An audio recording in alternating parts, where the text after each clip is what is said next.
Delta ਤੋਂ ਲਾਪਤਾ 17 ਸਾਲ ਦੀ ਇੱਕ ਲੜਕੀ ਦੀ ਲਾਸ਼ ਪੁਲਿਸ ਨੂੰ ਮਿਲੀ। ਇੱਕ ਗ੍ਰਿਫਤਾਰੀ। ਓਨਟਾਰੀਓ ਦੇ ਇਮੀਗ੍ਰੇਸ਼ਨ ਵਿਭਾਗ ਨੇ ਤਾਜ਼ਾ ਡਰਾਅ ਕੱਢਿਆ। 1000 ਜਣਿਆਂ ਤੋਂ ਵੱਧ ਨੂੰ ਭੇਜੇ ਗਏ ਇਨਵੀਟੇਸ਼ਨ। ਕੈਨੇਡਾ ਵਿੱਚ ਇੱਕ ਕੰਪਨੀ ਦੇ ਵੱਲੋਂ ਦੱਸਾਂਗੇ ਕਿਹੜੇ ਕਾਮਿਆਂ ਨੂੰ $10,000 ਦਾ ਬੋਨਸ ਦੇਣ ਦੇ ਲਈ ਐਲਾਨ ਕੀਤਾ ਗਿਆ। ਪ੍ਰਧਾਨ ਮੰਤਰੀ ਜਸਟਿਨ ਟਰੂਡੋ ਦੇ ਵੱਲੋਂ ਅੱਜ ਨੌਜਵਾਨਾਂ ਨੂੰ ਕੀ ਕਿਹਾ ਗਿਆ, ਇਸ ਦੇ ਬਾਰੇ ਦੱਸਾਂਗੇ। ਇਸ ਦੇ ਨਾਲ ਹੀ ਦੱਸਾਂਗੇ ਕਿ ਸਰੀ RCMP ਦੇ ਵੱਲੋਂ ਆਉਂਦੇ ਸ਼ੁੱਕਰਵਾਰ ਕਿਹੜੀਆਂ ਥਾਵਾਂ ਦੇ ਉੱਤੇ ਸਰੀ ਫੂਡ ਬੈਂਕ ਦੇ ਲਈ ਦਾਨ ਇਕੱਠਾ ਕੀਤਾ ਜਾ ਰਿਹਾ ਹੈ। ਸਭ ਤੋਂ ਪਹਿਲਾਂ ਜਾਣਕਾਰੀ ਦੱਸਾਂਗੇ ਜੋ ਡੈਲਟਾ ਪੁਲਿਸ ਨੇ ਇੱਕ 17 ਸਾਲ ਦੀ ਲੜਕੀ ਨੂੰ ਲੱਭਣ ਦੇ ਵਾਸਤੇ ਸਹਿਯੋਗ ਦੀ ਮੰਗ ਕੀਤੀ ਸੀ, ਪਰ ਹੁਣ ਉਸ ਲੜਕੀ ਦੀ ਮੌਤ ਹੋ ਗਈ ਹੈ।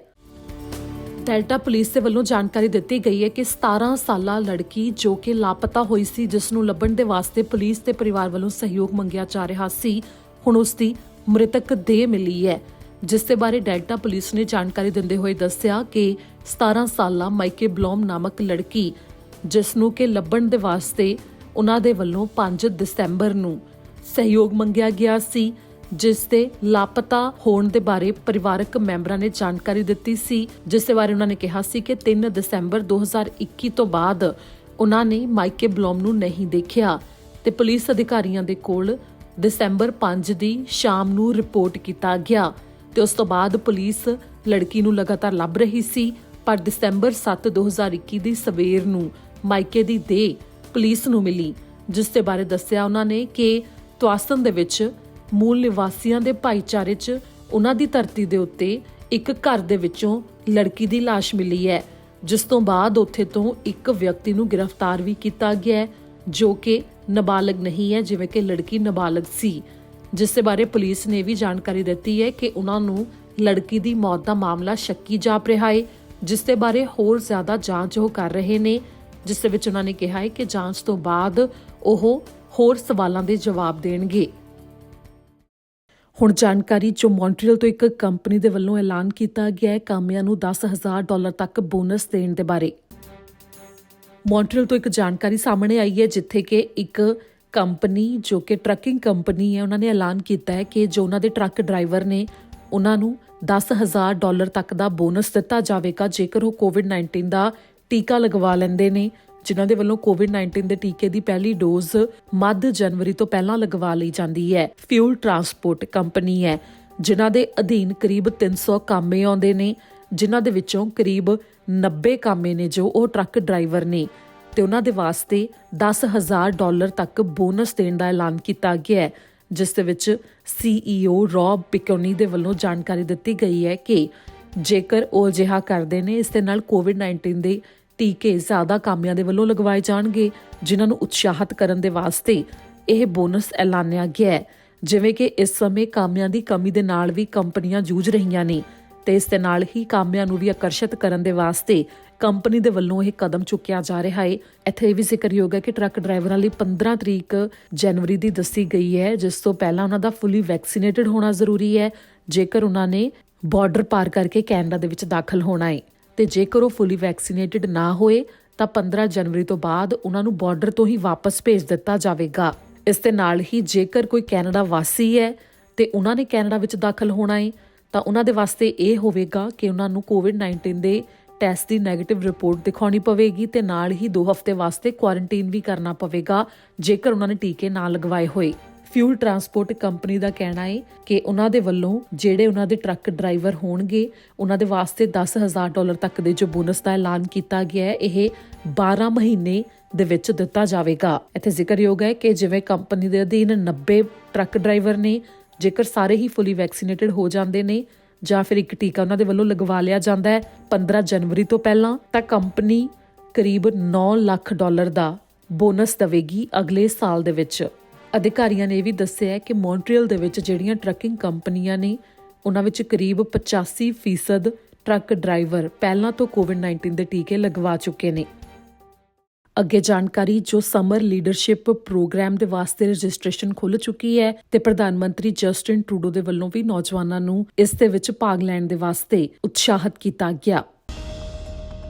ਸਮਰ ਲੀਡਰਸ਼ਿਪ ਪ੍ਰੋਗਰਾਮ ਦੇ ਵਾਸਤੇ ਇਸ ਸਮੇਂ ਰਜਿਸਟ੍ਰੇਸ਼ਨ ਖੁੱਲ੍ਹ ਚੁੱਕੀ ਹੈ ਜਿਸ ਦੇ ਬਾਰੇ ਪ੍ਰਧਾਨ ਮੰਤਰੀ ਜਸਟਿਨ ਟਰੂਡੋ ਦੇ ਵੱਲੋਂ ਵੀ ਜਾਣਕਾਰੀ ਦਿੱਤੀ ਗਈ ਹੈ, ਜਿਸ ਦੇ ਵਿੱਚ ਜੋ ਤਰੀਕਾਂ ਦਿਖਾਈਆਂ ਜਾ ਰਹੀਆਂ ਨੇ ਕਿ ਮਈ 2 2022 ਤੋਂ ਲੈ ਕੇ ਅਗਸਤ 19 2022 ਤੱਕ ਇਹ ਪ੍ਰੋਗਰਾਮ ਹੋਵੇਗਾ, ਜਿਸ ਦੇ ਵਾਸਤੇ ਹੁਣੇ ਤੋਂ ਅਪਲਾਈ ਕੀਤਾ ਜਾ ਸਕਦਾ ਹੈ। ਜਿਸ ਦੇ ਵਿੱਚ ਪ੍ਰਧਾਨ ਮੰਤਰੀ ਜਸਟਿਨ ਟਰੂਡੋ ਦੇ ਵੱਲੋਂ ਵੀ ਕਿਹਾ ਗਿਆ ਹੈ ਕਿ ਜਿਹੜੇ ਵੀ ਨੌਜਵਾਨ ਅੱਗੇ ਜਾ ਕੇ ਰਾਜਨੀਤੀ ਦੇ ਵਿੱਚ ਜਾਣਾ ਚਾਹੁੰਦੇ ਨੇ ਜਾਂ ਇਸ ਸੰਬੰਧੀ ਕੰਮ ਕਰਨਾ ਚਾਹੁੰਦੇ ਨੇ ਤਾਂ ਇੱਕ ਬਦਲਾਅ ਲਿਆਉਣ ਦੇ ਬਾਰੇ ਸੋਚਦੇ ਨੇ, ਤਾਂ ਉਹਨਾਂ ਦੇ ਵਾਸਤੇ ਮੌਕਾ ਹੈ ਕਿ ਉਹ ਇਸ ਦੇ ਵਾਸਤੇ ਅਪਲਾਈ ਕਰ ਸਕਦੇ ਨੇ। ਜ਼ਿੰਦਗੀ ਦੇ ਵਿੱਚ ਵੱਖਰਾ ਅਨੁਭਵ ਹੋਵੇਗਾ, ਇਸ ਦੇ ਬਾਰੇ ਦਾਅਵਾ ਕੀਤਾ ਜਾ ਰਿਹਾ ਹੈ। ਜੋ ਸਮਰ ਲੀਡਰਸ਼ਿਪ ਪ੍ਰੋਗਰਾਮ ਹੈ ਉਸ ਦੇ ਵਾਸਤੇ ਅਪਲਾਈ ਕਰਨ ਦੇ ਲਈ ਅਸੀਂ ਇੱਕ ਲਿੰਕ ਕਮੈਂਟ ਬਾਕਸ ਦੇ ਵਿੱਚ ਸਾਂਝਾ ਵੀ ਕਰ ਰਹੇ ਹਾਂ, ਜਿਸ ਦੇ ਉੱਤੇ ਕਲਿੱਕ ਕਰਕੇ ਤੁਸੀਂ ਪੂਰੀ ਜਾਣਕਾਰੀ ਇਸ ਦੇ ਬਾਰੇ ਲੈ ਸਕਦੇ ਹੋ। ਜੇਕਰ ਤੁਸੀਂ ਇਸ ਦੇ ਲਈ ਅਪਲਾਈ ਕਰਨਾ ਚਾਹੁੰਦੇ ਹੋ ਤਾਂ ਉੱਥੇ ਕਰ ਸਕਦੇ ਹੋ। Hey everyone, we're looking for young leaders who want to make a difference in their communities and their country. If that's something that might interest you, we want you to sign up for our summer leadership program. It's an opportunity not only to shape the country for the better, but for us to hear directly from you about the things that matter as we build a better future for all Canadians. So please, if you're interested, applications are open now. Click on the link to follow up, and I look forward to working with you. ਅੱਗੇ ਜਾਣਕਾਰੀ Ontario ਦੇ immigration ਵਿਭਾਗ ਦੇ ਵੱਲੋਂ ਜੋ ਤਾਜ਼ਾ PNP ਦੇ draw ਦੇ ਬਾਰੇ ਦੱਸਿਆ ਗਿਆ। ਓਨਟਾਰੀਓ ਦੇ ਇਮੀਗ੍ਰੇਸ਼ਨ ਵਿਭਾਗ ਦੇ ਵੱਲੋਂ ਤਾਜ਼ਾ ਡਰਾਅ ਕੱਢਿਆ ਗਿਆ ਹੈ। 7 ਦਸੰਬਰ ਨੂੰ ਕੱਢੇ ਗਏ ਇਸ ਡਰਾਅ ਦੇ ਵਿੱਚ 1186 ਜਣਿਆਂ ਨੂੰ ਇਨਵੀਟੇਸ਼ਨ ਗਏ ਨੇ। ਓਨਟਾਰੀਓ ਇਮੀਗ੍ਰੈਂਟ ਨੋਮਨੀ ਪ੍ਰੋਗਰਾਮ ਦੇ ਤਹਿਤ ਜੋ ਇਨਵੀਟੇਸ਼ਨ ਭੇਜੇ ਗਏ ਨੇ ਉਸ ਦੇ ਵਿੱਚ ਇੱਕ ਤਾਂ ਫੋਰਨ ਵਰਕਰ ਸਟਰੀਮ ਦੇ ਵਿੱਚ ਭੇਜੇ ਗਏ ਨੇ, ਜਿਸ ਦੇ ਵਿੱਚ ਘੱਟੋ ਘੱਟ ਸਕੋਰ 37 ਤੱਕ ਰਿਹਾ ਹੈ, ਤੇ ਦੂਜਾ ਇੰਟਰਨੈਸ਼ਨਲ ਸਟੂਡੈਂਟ ਸਟਰੀਮ ਦੇ ਵਿੱਚ ਭੇਜੇ ਗਏ ਨੇ, ਜਿਸ ਦੇ ਵਿੱਚ ਘੱਟੋ ਘੱਟ ਸਕੋਰ 62 ਤੱਕ ਰਿਹਾ ਹੈ, ਤੇ ਤੀਜਾ ਇਨ ਡਿਮਾਂਡ ਸਕਿੱਲਸ ਸਟਰੀਮ ਦੇ ਵਿੱਚ ਭੇਜੇ ਗਏ ਨੇ, ਜਿਸ ਦੇ ਵਿੱਚ ਘੱਟੋ ਘੱਟ ਸਕੋਰ ਕੋਈ ਨਹੀਂ ਹੈ, ਜਿਸ ਦੇ ਵਿੱਚ ਜੋ ਯੋਗਤਾ ਨੂੰ ਪੂਰੀ ਕਰ ਸਕਦੇ ਨੇ ਉਹਨਾਂ ਦੇ ਵੱਲੋਂ ਫਾਈਲਾਂ ਲਗਾਈਆਂ ਗਈਆਂ ਤਾਂ ਉਹਨਾਂ ਦੇ ਵਾਸਤੇ ਇਹ ਇਨਵੀਟੇਸ਼ਨ ਭੇਜੇ ਗਏ ਨੇ। ਜਿਸ ਦੇ ਵਿੱਚ ਇਹ ਵੀ ਦੱਸਿਆ ਗਿਆ ਇਹਨਾਂ ਵੱਖੋ ਵੱਖਰੀਆਂ ਸਟਰੀਮਸ ਦੇ ਵਾਸਤੇ ਜਿਨ੍ਹਾਂ ਦੇ ਵੱਲੋਂ ਅਪਲਾਈ ਕੀਤਾ ਗਿਆ ਸੀ, ਉਸ ਦੇ ਵਿੱਚ ਇਹ ਵੀ ਸੀ ਕਿ ਉਹਨਾਂ ਦੇ ਕੋਲ ਇੰਪਲੋਇਰ ਦੇ ਵੱਲੋਂ ਜੌਬ ਆਫਰ ਲੈਟਰ ਮੌਜੂਦ ਸੀ, ਜਿਸ ਦੇ ਵਾਸਤੇ ਇਹ ਇਨਵੀਟੇਸ਼ਨ ਗਏ ਨੇ, ਜਿਸ ਦੇ ਵਿੱਚ ਬਾਹਰਲੇ ਮੁਲਕਾਂ ਤੋਂ ਆਏ ਪ੍ਰਵਾਸੀ ਕਾਮੇ ਤੇ ਇੰਟਰਨੈਸ਼ਨਲ ਸਟੂਡੈਂਟ ਤੇ ਨਾਲ ਹੀ ਇਨ ਡਿਮਾਂਡ ਸਕਿੱਲਸ ਦੇ ਵਿੱਚ ਜੋ ਇਨਵੀਟੇਸ਼ਨ ਗਏ ਨੇ ਉਹਨਾਂ ਦੇ ਵਿੱਚ ਜਿਨ੍ਹਾਂ ਨੇ ਰੀਜਨਲ ਇਮੀਗ੍ਰੇਸ਼ਨ ਪਾਇਲਟ ਪ੍ਰੋਗਰਾਮ ਦੇ ਵਾਸਤੇ ਵੀ ਰਜਿਸਟਰ ਕੀਤਾ ਸੀ ਉਹ ਵੀ ਇਸ ਦੇ ਵਿੱਚ ਸ਼ਾਮਲ ਨੇ, ਜਿਨ੍ਹਾਂ ਨੂੰ ਇਹ ਇਨਵੀਟੇਸ਼ਨ ਗਏ ਨੇ। ਜੋ ਤਾਜ਼ਾ ਇਹ ਡਰਾਅ ਕੱਢਿਆ ਗਿਆ ਹੈ ਓਨਟਾਰੀਓ ਦੇ ਇਮੀਗ੍ਰੇਸ਼ਨ ਵਿਭਾਗ ਦੇ ਵੱਲੋਂ। ਇੱਥੇ ਜ਼ਿਕਰਯੋਗ ਹੈ ਕਿ ਓਨਟਾਰੀਓ ਸੂਬੇ ਦੇ ਕੋਲ ਯੋਗਤਾ ਹੈ ਕਿ ਉਹ 8350 ਤੋਂ ਜ਼ਿਆਦਾ ਇਨਵੀਟੇਸ਼ਨ ਭੇਜ ਸਕਦੇ ਨੇ ਸਾਲ 2021 ਦੇ ਵਾਸਤੇ, ਤੇ ਨਵੰਬਰ 10 2021 ਤੱਕ ਓਨਟਾਰੀਓ ਦੇ ਵੱਲੋਂ 8600 ਨੋਮੀਨੇਸ਼ਨਸ ਦਿੱਤੀਆਂ ਜਾ ਚੁੱਕੀਆਂ ਨੇ, ਜਿਸ ਦੇ ਬਾਰੇ ਓਨਟਾਰੀਓ ਦੇ ਇਮੀਗ੍ਰੇਸ਼ਨ ਮੰਤਰੀ ਮੌਂਟੇ ਮੈਕਨੌਕਟਨ ਦੇ ਵੱਲੋਂ ਜਾਣਕਾਰੀ ਇੱਕ ਇੰਟਰਵਿਊ ਦੇ ਵਿੱਚ ਇੱਕ ਟੀਵੀ ਚੈਨਲ ਨੂੰ ਦਿੱਤੀ ਵੀ ਗਈ ਸੀ, ਜਿਸ ਦੇ ਵਿੱਚ ਇਹ ਵੀ ਦੱਸਿਆ ਗਿਆ ਹੈ ਕਿ ਓਨਟਾਰੀਓ ਦੇ ਇਮੀਗ੍ਰੇਸ਼ਨ ਵਿਭਾਗ ਦੇ ਵੱਲੋਂ ਕੈਨੇਡਾ ਸਰਕਾਰ ਤੋਂ ਮੰਗ ਕੀਤੀ ਜਾ ਰਹੀ ਹੈ ਕਿ ਅਗਲੇ ਸਾਲ ਦੇ ਵਾਸਤੇ ਉਹਨਾਂ ਨੂੰ ਜੋ ਇਹ ਗਿਣਤੀ ਹੈ ਕਿ ਕਿੰਨਿਆਂ ਨੂੰ ਇਨਵੀਟੇਸ਼ਨ ਭੇਜੇ ਜਾ ਸਕਦੇ ਨੇ ਉਹ ਜ਼ਿਆਦਾ ਕਰ ਦਿੱਤੀ ਜਾਵੇ। ਹੁਣ ਤੁਹਾਨੂੰ ਦੱਸਾਂਗੇ ਜੋ ਸ਼ੁੱਕਰਵਾਰ ਨੂੰ ਸਰੀ ਦੇ ਵਿੱਚ ਪੁਲਿਸ ਦੇ ਵੱਲੋਂ ਦਾਨ ਇਕੱਠਾ ਕਰਨ ਦੇ ਵਾਸਤੇ ਇਵੈਂਟ ਕਰਵਾਏ ਜਾ ਰਹੇ ਨੇ ਉਸ ਦੇ ਬਾਰੇ। ਸਰੀ RCMP ਦੇ ਵੱਲੋਂ ਜਾਣਕਾਰੀ ਦਿੱਤੀ ਗਈ ਹੈ ਕਿ ਇਸ ਸਾਲ ਵੀ ਉਹਨਾਂ ਦੇ ਵੱਲੋਂ ਪੈਕ ਦ ਪੁਲਿਸ ਕਾਰ ਇਵੈਂਟ ਕਰਵਾਇਆ ਜਾ ਰਿਹਾ ਹੈ। ਦਰਅਸਲ ਹਰ ਸਾਲ ਸਰੀ ਦੇ ਫੂਡ ਬੈਂਕਸ ਦੀ ਮਦਦ ਦੇ ਵਾਸਤੇ ਇਹ ਇਵੈਂਟ ਪੁਲਿਸ ਦੇ ਵੱਲੋਂ ਕਰਵਾਏ ਜਾਂਦੇ ਨੇ, ਜਿਸ ਦੇ ਵਿੱਚ ਪੁਲਿਸ ਅਧਿਕਾਰੀ ਜਦੋਂ ਮੌਕੇ ਦੇ ਉੱਤੇ ਮੌਜੂਦ ਹੁੰਦੇ ਨੇ, ਜਿਸ ਥਾਂ ਦੇ ਉੱਤੇ ਇਹ ਇਵੈਂਟ ਹੁੰਦੇ ਨੇ ਤਾਂ ਉੱਥੇ ਦਾਨ ਇਕੱਠਾ ਕੀਤਾ ਜਾਂਦਾ ਹੈ, ਜਿਸ ਦੇ ਬਾਰੇ ਜਾਣਕਾਰੀ ਅਧਿਕਾਰੀਆਂ ਦੇ ਵੱਲੋਂ ਦਿੱਤੀ ਗਈ ਹੈ। ਸਭ ਤੋਂ ਪਹਿਲਾ ਜੋ ਇਹ ਇਵੈਂਟ ਹੈ ਸ਼ੁੱਕਰਵਾਰ ਨੂੰ ਦਸੰਬਰ 10 ਦੇ ਦਿਨ ਹੋ ਰਿਹਾ ਹੈ, ਸ਼ਾਮੀ 4 ਵਜੇ ਜਿਸ ਦੀ ਸ਼ੁਰੂਆਤ ਹੋਵੇਗੀ। ਪੁਲਿਸ ਅਧਿਕਾਰੀ ਤੇ ਨਾਲ ਹੀ ਵਲੰਟੀਅਰ 3 ਵੱਖੋ ਵੱਖਰੀਆਂ ਥਾਵਾਂ ਦੇ ਉੱਤੇ ਸਾਊਥ ਸਰੀ, ਕਲੇਟਨ ਹਾਈਟਸ ਤੇ ਨਾਲ ਹੀ ਨਿਊਟਨ ਖੇਤਰ ਵਿੱਚ ਮੌਜੂਦ ਹੋਣਗੇ, ਜਿਨ੍ਹਾਂ ਦੇ ਵੱਲੋਂ ਭੋਜਨ, ਗਿਫਟ ਕਾਰਡ ਤੇ ਨਾਲ ਹੀ ਕੈਸ਼ ਦਾਨ ਲਿਆ ਜਾਵੇਗਾ। ਜਿਸ ਦੇ ਵਿੱਚ ਜੇਕਰ ਕਿਸੇ ਨੇ ਵੀ ਦਾਨ ਕਰਨਾ ਹੋਵੇ ਉਹਨਾਂ ਦੇ ਵਾਸਤੇ ਖਾਸ ਇਹ ਹਦਾਇਤ ਹੈ ਕਿ ਜਿਵੇਂ ਕ੍ਰਿਸਮਸ ਤੋਂ ਪਹਿਲਾਂ ਜੇਕਰ ਕੋਈ ਗਿਫਟ ਕਾਰਡਸ ਵੀ ਦੇਣਾ ਚਾਹੁੰਦਾ ਹੈ ਤਾਂ ਉਹ ਵੀ ਦੇ ਸਕਦਾ ਹੈ, ਤੇ ਕੈਸ਼ ਵੀ ਮਦਦ ਦਿੱਤੀ ਜਾ ਸਕਦੀ ਹੈ, ਤੇ ਨਾਲ ਹੀ ਜਿਹੜਾ ਭੋਜਨ ਦਿੱਤਾ ਜਾਣਾ ਹੈ ਉਸ ਦੇ ਬਾਰੇ ਖਾਸ ਹਦਾਇਤ ਹੈ ਕਿ ਅਜਿਹਾ ਭੋਜਨ ਹੋਵੇ ਜਿਹੜਾ ਲੰਮਾ ਚਿਰ ਤੱਕ ਖਰਾਬ ਨਾ ਹੁੰਦਾ ਹੋਵੇ, ਪੈਕਡ ਭੋਜਨ ਹੋਵੇ, ਜਿਸ ਦੇ ਬਾਰੇ ਜਾਣਕਾਰੀ ਦਿੱਤੀ ਗਈ ਹੈ। ਜੋ ਇਹ ਵੱਖੋ ਵੱਖਰੀਆਂ ਥਾਵਾਂ ਨੇ ਉਹਨਾਂ ਦੇ ਬਾਰੇ ਹੁਣ ਤੁਹਾਨੂੰ ਅਸੀਂ ਜਾਣਕਾਰੀ ਦੱਸ ਦਿੰਦੇ ਹਾਂ ਕਿ save on foods the location ਜੋ ਕਿ 3033 ਕਿੰਗ ਜਾਰਜ ਬੁਲੇਵਾਰਡ ਸ਼ਾਮ ਨੂੰ 4 ਵਜੇ ਤੋਂ ਰਾਤ ਦੇ 8 ਵਜੇ ਤੱਕ ਭੋਜਨ ਤੇ ਸਮਾਨ ਇਕੱਠਾ ਕੀਤਾ ਜਾਵੇਗਾ ਤੇ ਉਸ ਤੋਂ ਬਾਅਦ ਦੂਜੀ ਲੋਕੇਸ਼ਨ ਸੇਵਨ ਫੂਡਸ ਦੀ ਹੀ ਹੈ, ਜੋ ਕਿ 187-10 ਫਰੇਜ਼ਰ ਹਾਈਵੇ ਸ਼ਾਮੀ 4 ਵਜੇ ਤੋਂ ਸ਼ਾਮੀ 7 ਵਜੇ ਤੱਕ ਉੱਥੇ ਇਹ ਭੋਜਨ ਤੇ ਨਾਲ ਹੀ ਹੋਰ ਦਾਨ ਇਕੱਠਾ ਕੀਤਾ ਜਾਵੇਗਾ। ਤੇ ਤੀਜੀ ਲੋਕੇਸ਼ਨ ਵੀ ਸੇਵਨ ਫੂਡਸ ਦੀ ਹੀ ਹੈ, ਜੋ ਕਿ 7320 ਕਿੰਗ ਜਾਰਜ ਬੁਲੇਵਾਰਡ ਸ਼ਾਮ ਨੂੰ 4 ਵਜੇ ਤੋਂ ਲੈ ਕੇ ਰਾਤੀ 8 ਵਜੇ ਤੱਕ ਜਿੱਥੇ ਵੀ ਇਹ ਸਮਾਨ ਇਕੱਠਾ ਕੀਤਾ ਜਾਵੇਗਾ, ਜਿਸ ਦੇ ਬਾਰੇ ਸਰੀ RCMP ਦੇ ਵੱਲੋਂ ਜਾਣਕਾਰੀ ਸਾਂਝੀ ਕੀਤੀ ਗਈ ਹੈ।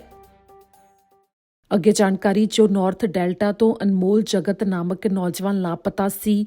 ਉਸ ਦੀ ਜਾਂਚ ਆ ਚੁੱਕੀ ਹੈ, ਜਿਸ ਦੇ ਬਾਰੇ ਪੁਲਿਸ ਨੇ ਦੱਸਿਆ 21 ਸਾਲਾ ਨੌਜਵਾਨ ਅਨਮੋਲ ਜਗਤ ਜੋ ਕਿ ਡੈਲਟਾ ਤੋਂ ਲਾਪਤਾ ਸੀ, ਜਿਸ ਨੂੰ ਆਖਰੀ ਵਾਰ 114 ਸਟਰੀਟ ਤੇ 80 ਐਵੇਨਿਊ ਦੇ ਉੱਤੇ ਸਵੇਰੇ 12:45 ਦੇ ਉੱਤੇ ਅਕਤੂਬਰ 24 ਦੇ ਦਿਨ ਦੇਖਿਆ ਗਿਆ, ਜਦੋਂ ਉਹ ਆਪਣੇ ਘਰ ਤੋਂ ਬਾਹਰ ਗਿਆ। ਉਸ ਤੋਂ ਬਾਅਦ ਅਨਮੋਲ ਜਗਤ ਨੂੰ ਕਿਸੇ ਨੇ ਨਹੀਂ ਦੇਖਿਆ, ਜਿਸ ਦੇ ਬਾਰੇ ਅੱਜ ਯਾਨੀ ਕਿ ਦਸੰਬਰ 7 ਦੀ ਸਵੇਰ ਨੂੰ ਡੈਲਟਾ ਪੁਲਿਸ ਨੇ ਜਾਣਕਾਰੀ ਸਾਂਝੀ ਕੀਤੀ ਹੈ ਕਿ ਇੱਕ ਮੰਦਭਾਗੀ ਖਬਰ ਸਾਹਮਣੇ ਆਈ ਹੈ ਕਿ ਅਨਮੋਲ ਜਗਤ ਦੀ ਮੌਤ ਹੋ ਗਈ ਹੈ, ਜਿਸ ਦੀ ਕਿ ਦੇਹ ਪੁਲਿਸ ਨੂੰ ਮਿਲੀ ਹੈ। ਹਜੇ ਇਸ ਦੇ ਬਾਰੇ ਹੋਰ ਵਿਸਥਾਰ ਵਿੱਚ ਪੁਲਿਸ ਨੇ ਜਾਣਕਾਰੀ ਨਹੀਂ ਦਿੱਤੀ ਹੈ ਕਿ ਕਿਹੜੇ ਹਾਲਾਤ ਵਿੱਚ ਅਨਮੋਲ ਜਗਤ ਨੇ ਦਮ ਤੋੜਿਆ, ਕਿ ਕੀ ਇਹ ਕੋਈ ਸ਼ੱਕੀ ਮਾਮਲਾ ਹੈ, ਪਰ ਇਸ ਦੇ ਬਾਰੇ ਫਿਲਹਾਲ ਇਹੋ ਜਾਣਕਾਰੀ ਸਾਂਝੀ ਕੀਤੀ ਗਈ ਹੈ ਕਿ ਅਨਮੋਲ ਜਗਤ ਦੇ ਬਾਰੇ ਪੁਲਿਸ ਨੂੰ ਪਤਾ ਲੱਗ ਗਿਆ ਹੈ ਤੇ ਉਸਨੇ ਦਮ ਤੋੜ ਦਿੱਤਾ ਹੈ। ਅਨਮੋਲ ਜਗਤ ਦੀ ਮਹਿਜ਼ 21 ਸਾਲ ਉਮਰ ਸੀ। ਇਸ ਤੋਂ ਪਹਿਲਾਂ ਜਿਵੇਂ ਕਿ 24 ਅਕਤੂਬਰ ਨੂੰ ਉਹ ਲਾਪਤਾ ਹੋਇਆ ਸੀ, ਤਾਂ ਉਸ ਤੋਂ ਬਾਅਦ ਨਵੰਬਰ 7 ਦਿਨ ਐਤਵਾਰ ਅਨਮੋਲ ਦਾ ਬੈਗ ਪੁਲਿਸ ਨੂੰ ਮਿਲਿਆ ਸੀ ਤੇ ਜਿਸ ਦੇ ਬਾਰੇ ਨਵੰਬਰ 9 ਦੇ ਦਿਨ ਪੁਲਿਸ ਨੇ ਜਨਤਕ ਤੌਰ ਦੇ ਉੱਤੇ ਜਾਣਕਾਰੀ ਦਿੱਤੀ ਸੀ ਤੇ ਉਸ ਤੋਂ ਬਾਅਦ ਅਨਮੋਲ ਦੇ ਬਾਰੇ ਕੁਝ ਵੀ ਨਹੀਂ ਪਤਾ ਲੱਗਿਆ ਤੇ ਅੱਜ ਦਸੰਬਰ 7 ਦੇ ਦਿਨ ਪੂਰੇ 1 ਮਹੀਨੇ ਬਾਅਦ ਉਸ ਦੀ ਮੌਤ ਹੋਣ ਦੇ ਬਾਰੇ ਖਬਰ ਸਾਹਮਣੇ ਆਈ ਹੈ।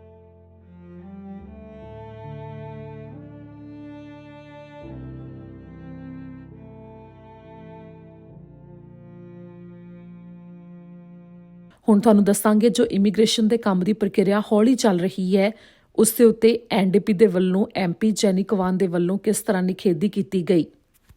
ਕੋਵਿਡ-19 ਦੇ ਦੌਰਾਨ ਜੋ ਇਮੀਗ੍ਰੇਸ਼ਨ ਦੇ ਕੰਮ ਦੇ ਉੱਤੇ ਪ੍ਰਭਾਵ ਪਿਆ, ਜਿਸ ਦੇ ਕਰਕੇ ਇਮੀਗ੍ਰੇਸ਼ਨ ਦੇ ਕੰਮ ਦੀ ਪ੍ਰਕਿਰਿਆ ਕੈਨੇਡਾ ਵਿੱਚ ਕਾਫੀ ਹੌਲੀ ਹੋ ਗਈ ਪਹਿਲਾਂ ਦੇ ਨਾਲੋਂ, ਪਰ ਇਸ ਸਮੇਂ ਤੱਕ ਜਦੋਂ ਕੈਨੇਡਾ ਕੋਵਿਡ-19 ਦੇ ਹਾਲਾਤ ਤੋਂ ਉੱਭਰ ਰਿਹਾ ਹੈ ਤੇ ਆਰਥਿਕ ਪੱਧਰ ਦੇ ਉੱਤੇ ਵੀ ਕਾਫੀ ਹੱਦ ਤੱਕ ਉੱਭਰ ਚੁੱਕਿਆ ਹੈ, ਪਰ ਇਮੀਗ੍ਰੇਸ਼ਨ ਦੇ ਕੰਮ ਦੇ ਉੱਤੇ ਜੋ ਪ੍ਰਭਾਵ ਪਿਆ ਉਸ ਦੇ ਉੱਤੇ ਅਸਰ ਕੁਝ ਉਸੇ ਤਰ੍ਹਾਂ ਜਾਰੀ ਹੈ ਕਿ ਜੋ ਪੁਰਾਣੀਆਂ ਫਾਈਲਾਂ ਲੋਕਾਂ ਦੇ ਵੱਲੋਂ ਲੰਮੇ ਚਿਰ ਪਹਿਲਾਂ ਲਗਾਈਆਂ ਗਈਆਂ ਸਨ, ਉਹਨਾਂ ਦੇ ਉੱਤੇ ਹੁਣ ਤੱਕ ਕੋਈ ਜਵਾਬ ਨਹੀਂ ਆ ਰਿਹਾ ਉਹਨਾਂ ਨੂੰ। ਜੋ ਇਹ ਬੈਕਲੌਗ ਇਕੱਠਾ ਹੋਇਆ ਪਿਆ, ਜਿਸ ਨੂੰ ਲੈ ਕੇ ਕੈਨੇਡਾ ਦੇ ਇਮੀਗ੍ਰੇਸ਼ਨ ਵਿਭਾਗ ਦੇ ਲਈ NDP ਤੋਂ ਆਲੋਚਕ ਜੈਨੀ ਕਵਾਨ ਨੇ ਬਿਆਨ ਜਾਰੀ ਕੀਤਾ ਹੈ। ਜੈਨੀ ਕਵਾਨ ਜੋ ਕਿ MP ਨੇ, ਉਹਨਾਂ ਦੇ ਵੱਲੋਂ ਪਹਿਲਾਂ ਵੀ ਇਸ ਕਮੇਟੀ ਦੇ ਵਿੱਚ ਵੀ ਕੰਮ ਕੀਤਾ ਜਾ ਚੁੱਕਿਆ ਹੈ, ਜੋ ਕਮੇਟੀ ਬਣਾਈ ਗਈ ਸੀ ਇਮੀਗ੍ਰੇਸ਼ਨ ਦੇ ਕੰਮ ਦੇ ਉੱਤੇ ਜੋ ਪ੍ਰਭਾਵ ਪਿਆ ਉਸ ਨੂੰ ਦੇਖਣ ਦੇ ਵਾਸਤੇ, ਜਿਸ ਤੋਂ ਬਾਅਦ ਵੀ ਉਹਨਾਂ ਦੇ ਵੱਲੋਂ ਇਸ ਗੱਲ ਦੇ ਉੱਤੇ ਜ਼ੋਰ ਪਾਇਆ ਗਿਆ ਹੈ ਕਿ ਇਮੀਗ੍ਰੇਸ਼ਨ ਦੇ ਕੰਮ ਦੀ ਪ੍ਰਕਿਰਿਆ ਤੇਜ਼ ਹੋਣੀ ਚਾਹੀਦੀ ਹੈ। ਜੋ ਤਾਜ਼ਾ MP ਜੈਨੀ ਕਵਾਨ ਦੇ ਵੱਲੋਂ ਬਿਆਨ ਜਾਰੀ ਕੀਤਾ ਗਿਆ ਹੈ, ਉਸ ਦੇ ਵਿੱਚ ਉਹਨਾਂ ਨੇ ਕਿਹਾ ਹੈ ਕਿ ਕੈਨੇਡਾ ਜਿਸ ਦੇਸ਼ ਦੇ ਵੱਲੋਂ ਪ੍ਰਵਾਸੀਆਂ ਦਾ ਲਗਾਤਾਰ ਸਵਾਗਤ ਕੀਤਾ ਜਾਣਾ ਚਾਹੀਦਾ ਹੈ, ਪਰ ਇਸ ਸਮੇਂ ਲੱਖਾਂ ਦੀ ਗਿਣਤੀ ਵਿੱਚ